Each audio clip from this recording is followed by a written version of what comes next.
कहानी काव्या भाभी और विवेक का अनकहा प्यार। गांव की शांत गलियों में हर सुबह की शुरुआत पक्षियों की चहचहाहट और धूप की हल्की किरणों से होती थी। इन्हीं गलियों में दो घर आमने सामने थे। एक में रहती थी काव्या भाभी, उम्र लगभग 35 साल, और दूसरे में विवेक, जो अभी अभी कॉलेज खत्म कर अपने गांव लौटा था।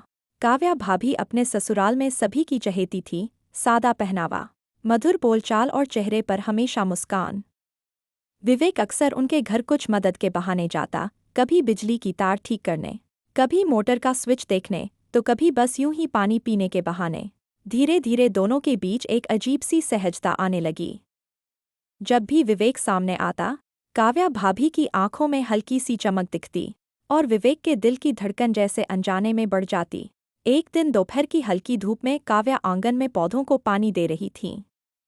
उसी वक्त विवेक वहां आया और बोला, भाभी, ये गुलाब तो आपसे भी ज्यादा खूबसूरत हो गया है। काव्या मुस्कुराई, गुलाब को तो रोज पानी मिलता है विवेक, पर जो दिल सूख जाए उसे कौन सी धूप सींचे। विवेक उस वाक्य को समझ नहीं पाया, लेकिन उसकी आंखों में कुछ था, एक गहराई, एक अपनापन। वक्त बीतता गया। अब हर रोज की छोटी छोटी बातें, नजरें और मुस्कुराहटें जैसे दोनों की जिंदगी का हिस्सा बन गई थीं। एक शाम बारिश होने लगी, बिजली चली गई और विवेक छत पर कपड़े उठाने गया तो देखा, सामने वाले छत पर काव्या भीगती हुई कपड़े समेट रही थी। दोनों की नजरें मिलीं। उस पल में ना कोई शब्द थे, ना कोई दूरी, बस दिलों की धड़कनें थीं। बारिश थमने के बाद विवेक अपने घर की छत से नीचे आया और बिना सोचे उनके दरवाजे पर पहुंच गया। काव्या ने दरवाज़ा खोला, बाल गीले, आंखों में एक झिलमिलाती सी शांति। भाभी, आप ठीक हैं? हाँ, बस बारिश में भीग गई, उन्होंने धीमे से कहा। विवेक ने उनकी आंखों में देखा, वहां एक अनकहा स्नेह था, जैसे दोनों को एहसास हो चुका हो कि ये रिश्ता अब सिर्फ पड़ोसीपन से आगे बढ़ चुका है।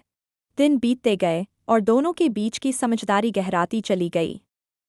काव्या को अब विवेक की मुस्कान में सुकून मिलने लगा और विवेक को उनकी बातों में एक गहराई। वह अब सिर्फ एक भाभी नहीं, बल्कि उसकी प्रेरणा बन चुकी थी। कभी कभी शाम को दोनों छत पर बैठकर चाय पीते, बातें करते, जिंदगी, सपनों और अकेलेपन के बारे में। एक दिन काव्या बोली, विवेक, कुछ रिश्ते नाम नहीं मांगते, बस एहसास से जीते हैं। विवेक ने कहा, अगर एहसास सच्चा हो तो नाम की जरूरत भी नहीं रहती। उस दिन दोनों के बीच जो खामोशी थी, वही उनके प्यार की सबसे बड़ी गवाही थी। समाज की मर्यादाओं और रिश्तों के नामों से परे, वह एक ऐसा प्यार था जो आत्मा को छू जाए, सच्चा पर शांत, अधूरा मगर अमर। विवेक ने धीरे से कहा, आप मेरी जिंदगी की वो दुआ हैं जो कभी पूरी नहीं होनी चाहिए, क्योंकि अगर हो गई तो शायद खूबसूरती खो जाएगी।